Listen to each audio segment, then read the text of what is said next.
Bonsoir à toutes et à tous, soyez les bienvenus dans la grande édition de TV7. Nous sommes le jeudi 31 juillet et voici l'actualité de la journée.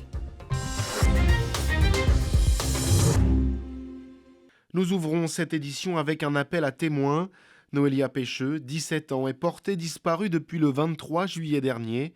Si vous avez vu ou si vous pensez disposer d'un renseignement utile pour sa recherche, contactez le commissariat de Senon ou le numéro qui s'affiche en bas de l'écran.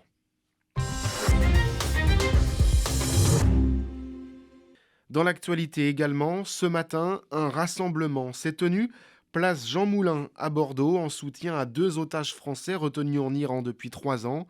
Cécile Collère et Jacques Paris sont accusés d'espionnage en faveur du Mossad, le service de renseignement israélien.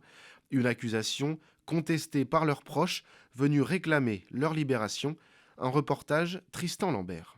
Comme un symbole, c'est sur le parvis du Centre national Jean Moulin, figure de la résistance, qu'une banderole en hommage à Cécile Collère et Jacques Paris, deux otages français en Iran, a été installée ce matin. Nous avons historiquement à Bordeaux des acteurs, d'abord des intellectuels très engagés pour les combats pour la liberté, pour les droits humains. On ne peut pas plus longtemps tolérer que des ressortissants français soient détenus de façon aussi arbitraire. Retenu depuis le 7 mai 2022, le couple est accusé par le régime iranien d'espionnage au profit du Mossad, de complot et de corruption. 3 chefs d'accusation particulièrement graves, tous passibles de la peine de mort. Une incarcération jugée injustifiée par le Comité national de la Ligue des droits de l'homme. Ce ne sont que des prétextes pour faire peser une forme de chantage par rapport au reste du monde. L'Iran est dans cette démarche, parce que c'est une dictature, il faut être très clair, au niveau des droits civiques et des droits humains, il n'y a aucun droit. Aucun droit car en Iran, se défendre relève souvent du parcours du combattant. Leur sort reste plus incertain que jamais. On n'a pas accès à un avocat, on n'a pas accès à une justice telle qu'elle existe en France. Leurs droits sont totalement bafoués. Ils sont l'objet d'un procès qui n'est pas un procès équitable. Et nous l'expliquons par nécessairement les règles qui sont applicables en Iran, qui ne sont pas les mêmes que dans une société démocratique et que nous promouvons bien évidemment. Le 23 juin dernier, la prison d'Evin à Téhéran, où Cécile Collère et Jacques Paris sont incarcérés, a été frappée dans le cadre du conflit entre l'Iran et Israël. Selon Jean-Noël Barrot, ministre des Affaires étrangères, ils n'auraient pas été touchés. Mais leurs proches restent toujours sans nouvelles.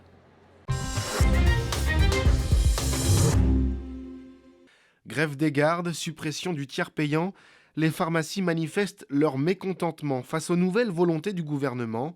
Le Premier ministre François Bayrou a annoncé vouloir baisser le taux de remise commerciale sur les médicaments génériques, le faisant passer de 40 à 33%.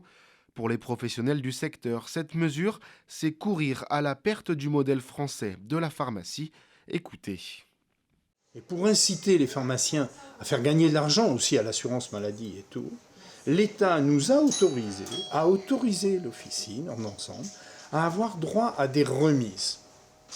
Et là, brusquement, M. Bayrou dit « Niet, les remises, je les coupe en deux.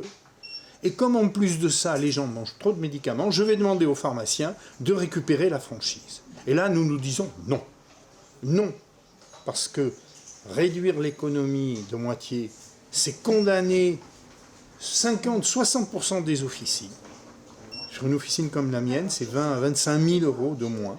Donc c'est du personnel en moins. C'est des tâches en moins. Nous ne pourrons plus préparer les piluliers dans les EHPAD.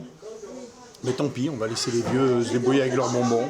C'est pas du marchandage. 40, c'est la remise nécessaire pour que le réseau vive. Sachez qu'aujourd'hui, les pharmacies s'appauvrissent. Alors mobilisez-vous pour sauver le modèle de la pharmacie française. Et pour clôture ce journal, nous vous emmenons dans une brocante dans le quartier des Capucins qui a un concept original, tout est gratuit. Pendant 2 heures, n'importe quel curieux a pu donner et prendre ce qui lui plaît sans débourser un centime. L'occasion de faire des rencontres et des belles affaires. Adèle Rézère était sur place. J'ai trouvé une paire de chaussures, une paire de bottes qui étaient à ma taille, donc je suis ravie. Voilà, hop. Je suis très contente. Prune a fait de bonnes affaires et sans dépenser le moindre euro. Sur cette brocante, pas d'étiquette de prix, tout est gratuit. On prend ce qui nous intéresse et on donne ce dont on ne se sert plus. Quand j'ai vu qu'il y avait ce temps de don, c'était déjà d'amener pas mal d'affaires que je stocke et que je n'utilise pas. C'est quelque chose qu'on doit développer aujourd'hui. On a énormément de choses, on achète énormément et on ne s'en sert pas. En 2023, plus de 3 milliards de vêtements neufs ont été vendus en France. La seconde main se dresse alors comme une alternative plus éco-responsable. Tout ce qui est plus utile au final pour nous peut faire vraiment le bonheur de quelqu'un. Ça fait sens de ne pas utiliser des ressources, de créer des nouvelles choses alors qu'en fait on en a plein nos placards. Au total, plus d'une centaine de curieux et d'amateurs de brocante se sont retrouvés et après 2 heures, les tables sont presque vides. On s'est fait rouler dessus quoi. À peine ouvert le sac ou le camion, ça partait direct et les gens ils sont super contents de voir leurs affaires disparaître sous leurs yeux et de voir que ça va servir à quelqu'un d'autre derrière. L'association prévoit déjà une nouvelle zone de gratuité l'été prochain. Chaque année, ce sont plus de 630 millions d'euros de produits non alimentaires qui sont jetés. C'est la fin de cette édition. Merci à vous de nous avoir suivis. Passez une très belle soirée avec nous sur TV7 et à demain.